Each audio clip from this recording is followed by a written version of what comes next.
Love never dies. It transforms. Love never dies. It transforms. Narrative therapy is interested in the way emotions are transformed after bereavement.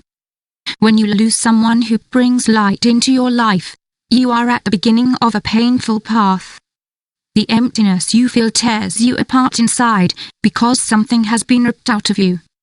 Yes, when a relationship lasts, but the thread is broken, it is easy to be overwhelmed by the feeling that life has become grayer, colder, darker. But love never dies. It transforms. The symptoms that accompany a loss are included in the grieving process. It is widely believed that grief only occurs when someone dies. But in reality, grief can occur in different situations. E.g., a separation from one's partner, the loss of an object of personal value, or even processes such as ghosting. Loss is an event that affects people in many ways because of the different ways in which it is possible to lose something. In fact, it is possible to lose everything from material objects to abstract values, such as ideals or identity, including health, people and the affective relationships that are built with them. Freud. Transformation. Processing grief is difficult. It involves the transformation of many feelings, thoughts and behaviors related to what has been lost. The goal pursued is easy to understand. It is accepting reality and overcoming the pain. The final goal is a recomposition of the sufferer's inner world. In narrative therapy, nothing dies, but is transformed. Love never dies. How can it happen? When you lose someone because they are dead or gone, your love remains. Their absence makes you cry and they are still present in your thoughts.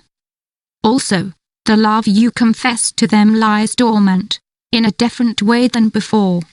And the pain of loss often occurs so suddenly that it feels incoherent, which introduces significant changes in the view of oneself, the world, and therefore starts a reevaluation process about how life was before everything.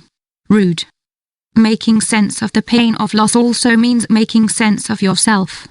According to psychiatrist Kebler Ross, the stages that people go through when they suffer a loss are the following. Denial. This allows us to lessen the emotional impact of the loss. Anger. It allows us to express the pain we feel. Negotiations.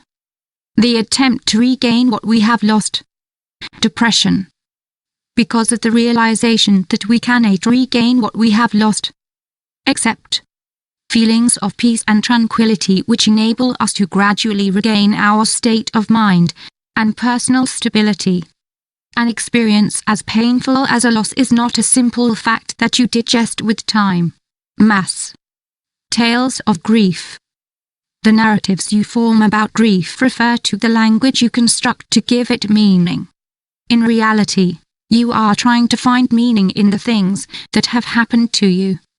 When you think about the love you declared in the past for someone who is now absent, you can reflect, reevaluate, and make sense of the relationship you had and the facts you shared. You feel that love never dies. In time, beautiful memories, anecdotes, and admiration remain where once there was pain. In narrative therapy, the way you talk about the people you have lost has great value.